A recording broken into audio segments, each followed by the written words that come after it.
ಅಂದ್ಬಿಟ್ಟು ನಮ್ದು ನಮ್ಮ ಅಕ್ಕ ಬಾವಾರ್ದು ಡ್ರೀಮ್ ಹೌಸ್ ಆಗಿತ್ತು.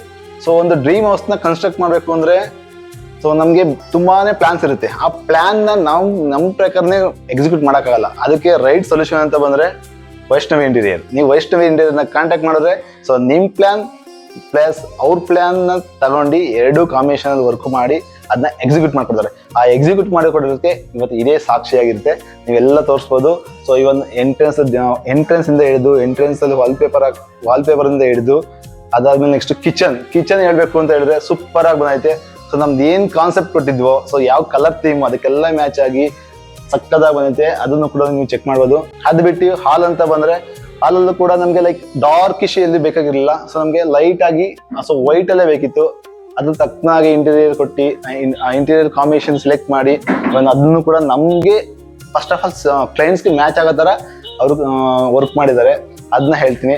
ಅದ್ ಬಿಟ್ಟು ಈ ಮನೆಗೆ ಹೈಲೈಟ್ ಅಂತ ಬಂದ್ರೆ so hidden door. So hidden door ಅಲ್ಲಿ ತುಂಬಾ ಜನ ಕಸ್ಟಮರ್ಸ್ ಎಲ್ಲ ಬರ್ತಿರ್ತಾರೆ, ಕ್ಲೈಂಟ್ಸ್ಗಳೆಲ್ಲ ಬರ್ತಿರ್ತಾರೆ, ವಿಸಿಟರ್ಸ್ ಎಲ್ಲ ಬರ್ತಿರ್ತಾರೆ. ಅದನ್ನ ಐಡೆಂಟಿಫೈ ಮಾಡ್ತಿರಲಿಲ್ಲ. ತುಂಬಾ ಚೆನ್ನಾಗಿ ಬಂದಿದೆ ಹಿಡನ್ ಡೋರು. ನಮ್ದು ಹಿಡನ್ ಡೋರ್ ಕಾನ್ಸೆಪ್ಟ್ ಇತ್ತು, ಬಟ್ ಅದನ್ನ ಎಕ್ಸಿಕ್ಯೂಟ್ ಮಾಡ್ಕೊಂಡಿದ್ದಾರೆ ಚೆನ್ನಾಗಿ, ಅದ ಹೇಳ್ಬೋದು. ಅದೇ ಬಿಟ್ಟರೆ ನೀವು ಮೇಲ್ಗಡೆ ರೂಮ್ಸ್ಗಳು, ಕಿಡ್ಸ್ ರೂಮ್ ಕೂಡ ಸಕ್ಕತ್ತಾಗಿ ಬಂದಿದೆ, ಅಲ್ಟಿಮೇಟ್ ಆಗಿ ಬಂದಿದೆ ನಮಗೆ.